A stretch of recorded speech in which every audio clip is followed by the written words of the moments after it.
When he's not hiding in his Ural bunker and threatening the world with nuclear annihilation, President Vladimir Putin has a really kick-ass life that can be the envy of most modern dictators. True, he hasn't erected a gold statue in his honor, nor did he title himself as a living god as some of his more eccentric colleagues in Asia had. However, despite this omission, Putin is still one of the wealthiest rulers in the world. Up until a few days ago, Vladimir Putin was a genuine superstar. He was shrouded in mystery and adored by millions worldwide. That was, of course, before he was revealed to be an unstable lunatic ready to blow up the world if he doesn't get what he wants. Whether he was depicted riding a horse shirtless, swimming in a river, playing hockey, or simply punching a bear in the face, the Russian president radiated authority, brute strength, and somehow charismatic terror. Such an extraordinary man indeed has some extraordinary days, filled with luxury, lavish spending, and of course, lots of investments and work.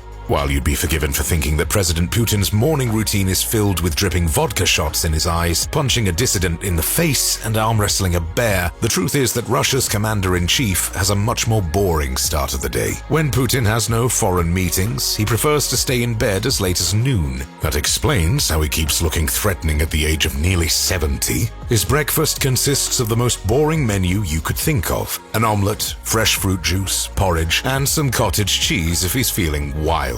These abs need their protein after all. While his breakfast may be as vanilla as they come, it's anything but cheap. Everything Putin puts in his mouth was freshly picked up by local farms owned by the head of the Russian Orthodox Church, Patriarch Kirill, and baked in his own kitchen by a highly trained and well-paid cook. As you might have guessed, just like many previous Russian dictators, Putin has a general paranoia of getting poisoned, which, considering his position, is not that far-fetched. Naturally, this makes the Russian president a very picky eater, and he always insists on taking his personal cook wherever he goes on international visits. Needless to say, Putin's cook is one of his closest people and is handsomely paid for his loyalty and most likely for the delicious porridge he serves. That doesn't mean the president rejects all the tasty food on diplomatic visits. However, before Putin touches anything, it must be cleared by Russia's secret services. As a former KGB agent, Putin knows far too well how things can go south in a matter of seconds if he's not sharp. Interestingly, Russia's president point-blank refuses to drink milk. It's not known, however, if he dislikes the taste or simply hates cows just as much as American imperialists. After breakfast, Putin will enjoy a cup of Novichok-free coffee in his gigantic palace just outside of Moscow. The Russian president surely knows how to live large. His Novo-Agayevo estate certainly doesn't lack amenities with its indoor heated pool, sauna, some small cold water plunge pools, luxurious furniture, and lavish decoration. Being Russia's president, Putin certainly has a lot of vital responsibilities to his country and nation. However, Vladimir's first priority is his body. That's why, after a healthy breakfast, it's time to burn these pesky calories with 2 hours of swimming. It's said that a lot of his governing decisions are taken while he is swimming, which would certainly explain why Russia's economy is going down the drain. At this point, it's way past 2 p.m., and different ministers, MPs, advisors, and journalists are waiting for Putin's advice on running the country. After all, nothing in Russia happens without the supreme leader's knowledge, and being paranoid as he is, the president holds a tight grip on every aspect of Russia's governing. However, all the visitors will have to wait for a bit more. Typically, the wait time to see Putin is said to be between 2 and 4 hours, depending on the urgency of your query. If you're a journalist, you might have to pack some snacks for the wait. The only positive thing is that typically the waiting happens in one of the Kremlin's multiple ultra-classy conference rooms. It is said that they look more like entering a throne room rather than a regular cabinet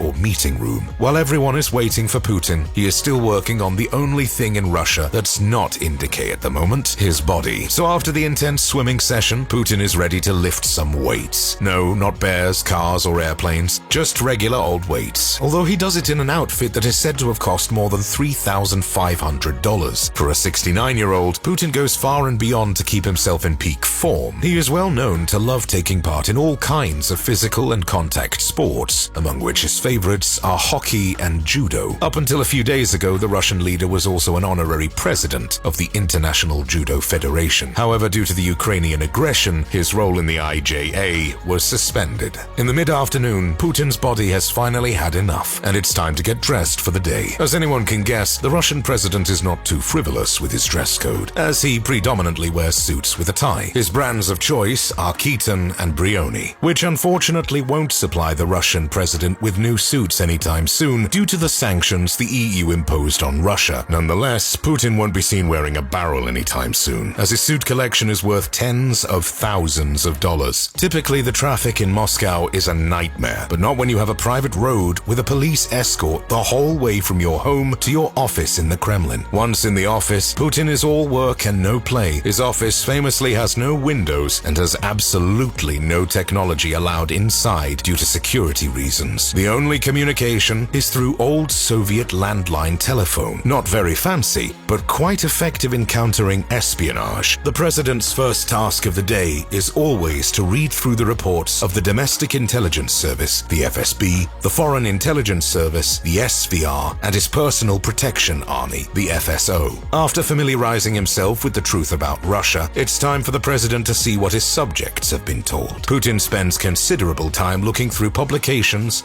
printed in the heavily censored national tabloids. He especially enjoys reading articles that praise him, which are not in shortage in the state-run media. Next are the lightly censored broadsheets, considered the quality press in Russia. Finally, his least favorite, for obvious reasons, is the foreign press. After all, Putin hasn't got a great image outside of Russia, but he also needs to know what's going on in the world and what he can exploit. When the president is in a good mood, he enjoys watching satirical videos of himself, but never in his office. So, Vladimir, if you are watching this, hey! Also, please refrain from pressing the big red button that will make the world a nuclear wasteland. Putin's daily schedule is split into 15-minute slots. That's not unique to him, though. That's how most world leaders manage their time. Meetings, press conferences, starting wars, it's all scheduled far in advance. This schedule is kept even when Putin travels abroad. Russia's president doesn't spare any money when he travels for international events. His delegation usually occupies a luxury hotel, especially chosen by the SVR and FSB. After a thorough inspection and swipe, the whole building is sealed before the president's arrival. Putin travels with 3 airplanes. One he has for himself and his inner circle, one for the rest of the delegation,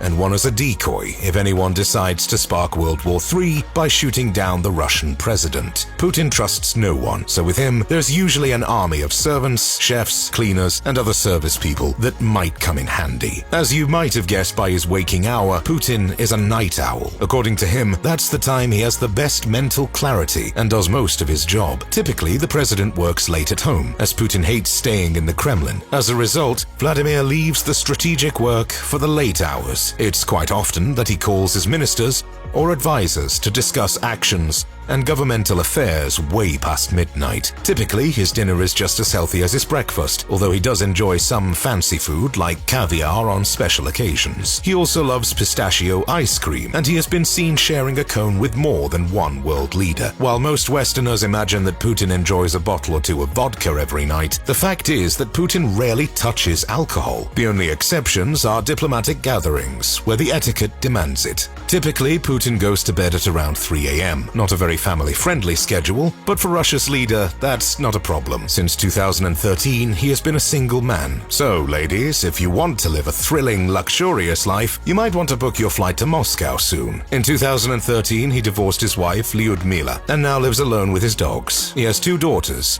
but little is known about their lives.